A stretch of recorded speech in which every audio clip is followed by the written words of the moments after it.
today here the military is protecting an American white people quarantine facility in a country that we don't even have any Ebola. We do not have any history of Ebola here.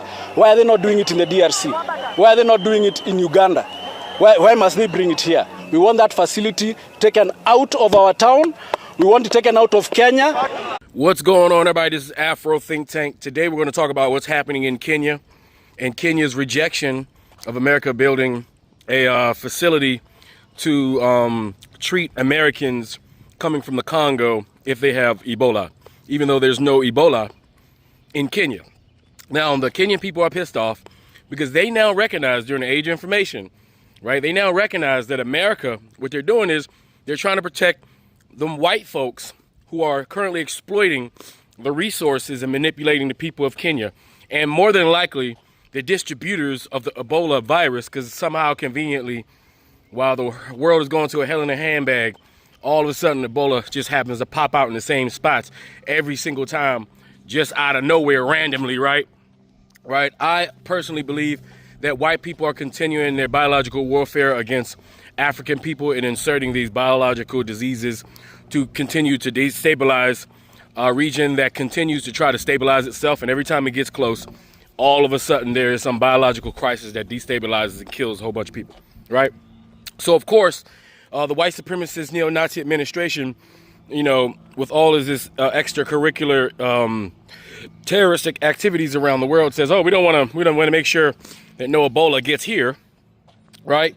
And so, you know, they're trying to set up facilities in other countries so that any American who contracts Ebola, they can't come to America. They got to stay in some other random African country where, you know, the risk of the Ebola virus spreading through that country is more preferable than it possibly getting to America. So this is just white people once again showing us white supremacy, that they don't care about anybody that's not white and rich, that they don't mind collateral damage in other African countries and other places where they will deploy their Ebola strands, where they will make sure that many people get sick and die, right? And where they'll make sure that countries can't get themselves together because they're constantly fighting a invisible spreading bacteria, right, that no regular person can fight. Only specialists can fight that, right? So, you know, and if we had the EPA, you know, the USAID, the government organization that would have responded to this before it got out of hand and taken care of this, if we would have had the USAID, you know, the government agency that makes sure that countries like the Congo at least get something, get some sort of health care, get some sort of life-saving emergency pandemic type of care to where it wouldn't spread the way it's spread now. You know, that's what you know, despite what people say, one of the best agencies we ever had was USAID, and that's the specific government department that Donald Trump decided we didn't need, along with the, you know, any competency at the CDC, because currently right now we have an epidemic happening in America that no one's talking about, right? Because guess what? We don't have anybody but that weird Kennedy dude running the goddamn health department, which he shouldn't be running, right? We have two pandemics happening in America right now. I think we got a smallpox epidemic. We got I think it's some measles happening, and Ebola did make it to America already, thanks to the incompetence of Donald Trump and his administration and gutting the government of all the competent workers, right? So that's what's happening. In Kenya, they're not having it because they understand that white people who start shit want to dump their shit on other people's countries, right? So that they don't have to take the least amount of risk, right? So that's what's happening right now, happening in Kenya. Kenyan people need to stand up. They can't allow this white administration to be doing that. They think that their white lives matter more than the Kenyans. If you're going to set up a high quality Ebola facility, it should be for all people, especially since you are hosting your facility in the country of Kenya. That means the Kenyan people, if they were to be contracted with this Ebola, they should be able to be serviced as well. That is insane that white people think that they can just go to anybody's country and set up their little triages around the world so they don't got to deal with any consequences for the shit that they do or the stuff that they deploy in countries to destabilize them. Y'all hear what I'm saying here, right? Real convenient, right? That Europe is going to hell in a handbag through, you know, no fault of anybody but their own, right? That the Middle East and Europe are in a perpetual war that's depleting their populations and their GDPs and their ability to fight. That while all this is going on, African countries are rising, they're developing, and they're getting their economies together, and they're lifting visa requirements and allowing all kinds of people to travel visa-free throughout the continent of Africa, opening up economic opportunity for everybody. All of a sudden, there's something popping out of the woodwork that will have people close borders. No, I'm sorry. I'm going to put the tinfoil hat on here. I think Ebola was deployed by France, America, one of these Western nations that benefit from the chaos, which is the Congo. Because until Congo's free, we won't be free. It started in the Congo, it's going to end in the Congo. I'm going to say it again. I've been saying it for years. It started in the Congo, and it's going to end in the Congo. We need to put more concentration on what's happening in the Congo, what's happening in DRC, because that is the area white people can't seem to get their nasty little subhuman, barbaric, savage, grubby claw paws off of, and they can't detach themselves from, because, you know, they're addicted to all of our shit. And they can't live without us. Therefore, they must destabilize us in order for them to seek nourishment, just like a goddamn virus, right? They are Ebola. They are the Ebola, delivering Ebola. They're the parasites, delivering parasites and bacteria upon our people. And they believe that when doing that, they should be able to have special treatment and treat themselves, especially in other people's countries, because there's too much bitches to even set up a triage situation within America to take care of those Americans who contracted, you know, one way or another. Anyway, you guys tell me what you think in the comment section. This is Afro Think Tank. Learn something, teach something. I'm out. American patients of the Ebola virus to be treated in Kenyan facilities. All of this unbeknownst to the Kenyan people themselves. The Kenyan government went behind our backs and agreed to sacrificing us, to sacrificing our healthcare system that is completely failing as it is. Doctors are always on strike. Facilities are always overwhelmed. The universal healthcare system that was newly established by the government has been proven to be a failure. Nonetheless, we are ready. Nonetheless, the Kenyan government has sacrificed us and has sacrificed all of these things, has offered it up to the world because it wants to become useful, because it wants to be used. Because privatization has killed our country. Because this is what happens when the country belongs not to the common wananchi, not to us the citizens, but to a select few, to one greedy man and his henchmen.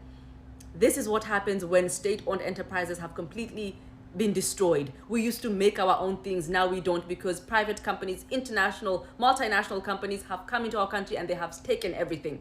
It's not just healthcare, guys, and that's why we need to open our eyes. When I come on these apps and I talk about privatization, this is what I mean. It is also things like Digitech, where companies like Microsoft are coming into our country, forcing us to sacrifice our water, to cannibalize our people and their resources to make more profit for them. When companies come into our country and tell us that they're going to use us, our intellectual property, to train AI, our intellectual property and our physical strength, to set up call centers, to optimize their businesses and their economies. This is what it means to be used and abused. This is what it means when Kenya is officially a colonial outpost of the American government. This is what it means, literally being used as a place where they can dump their own citizens. Meanwhile, their country has the capacity to treat them, and we don't. But privatization, everything's up for sale. When we go to the polls in 2027, guys, we need to choose a person who believes in dignity for our people. We need to choose a person who believes that Kenya can stand on her own 2 feet. Most Kenyans do not want Americans exposed to Ebola coming here.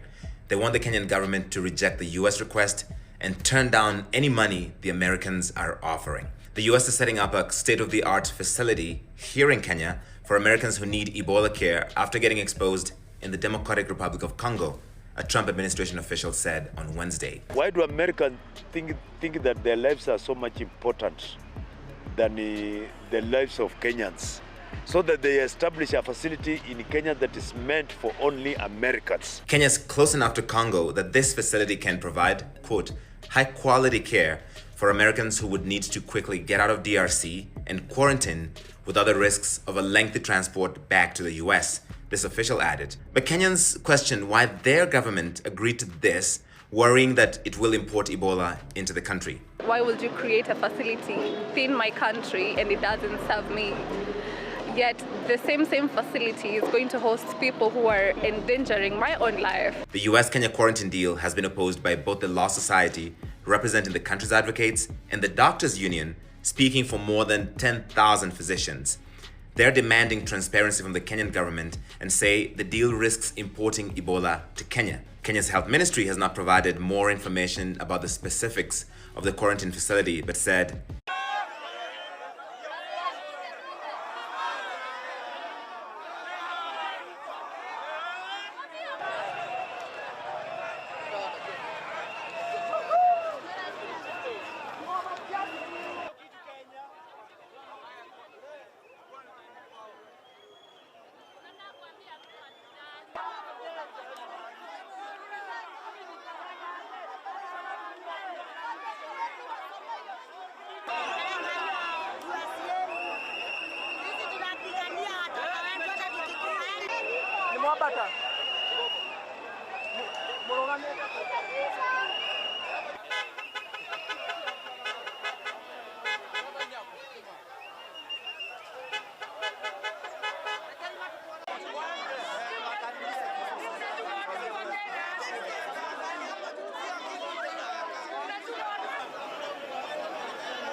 hate the texture of your hair? Who taught you to hate the shape of your nose? Who taught you to hate the color of your skin to such an extent that you bleach? Who taught you to hate yourself from the top of your head to the soles of your feet? Before you come asking Mr. Muhammad, does he teach hate, you should ask yourself, who taught you to hate being what God gave you?